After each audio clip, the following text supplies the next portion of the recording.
Jalur Pantura Kaligawe, Kota Semarang terendam banjir, akibatnya arus lalu lintas tersendat.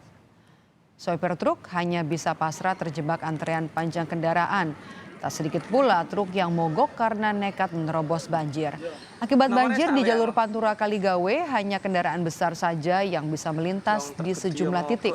Petugas Polrestabes Semarang mengalihkan arus kendaraan kecil melalui jalur Genusari, Kota Semarang.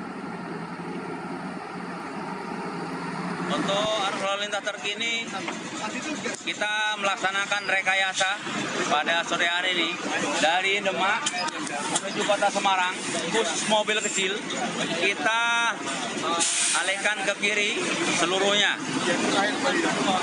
agar lalu lintas tetap lancar. Dan khusus mobil tronton, gajah semuanya kita luruskan karena debit air sudah mulai surut. Banjir juga masih merendam Kelurahan Trimulyo, Kecamatan Genuk, Kota Semarang, Jawa Tengah. Sekolah hingga masjid terendam banjir. Air mulai masuk ke pemukiman sejak Sabtu pagi dan warga terpaksa mengungsi karena ketinggian air mencapai 1 meter. Namun tak sedikit juga warga yang memilih bertahan di rumah mereka. Sejumlah posko bantuan didirikan untuk mendistribusikan bantuan kepada warga.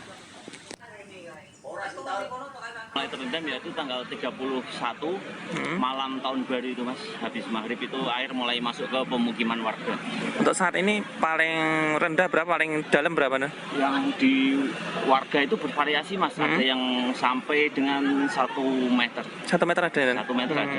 Saat ini warga dievakuasi atau gimana Dan? Kalau warga ini kebanyakan memilih bertahan di rumahnya masing-masing, atau kalau mengungsi paling ya di rumah terdekat warga yang aman gitu.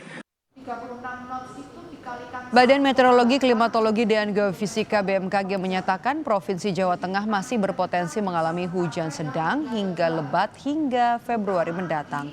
Selain itu, angin kencang juga perlu diwaspadai. BMKG memprediksi kecepatan angin dalam beberapa hari ke depan mencapai 35 knot atau sekitar 60 km per jam. Sementara itu, gelombang air laut setinggi 3 sampai 4 meter juga berpotensi terjadi, sehingga para nelayan diimbau untuk tidak melaut saat gelombang tinggi. Diwaspadai adanya angin kencang, kecepatannya dapat mencapai 35 knot, itu sekitar 60 km per jam. Dan juga perlu diwaspadai gelombang tinggi di pantai selatan Jawa Tengah dapat mencapai 4 meter, ya 3 sampai 4 meter. Dan banjir rob ini cukup panjang, mulai tanggal hari ini banjir rob, kemudian gelombang berikutnya, banjir rob berikutnya tanggal 6 sampai 15 Januari. Itu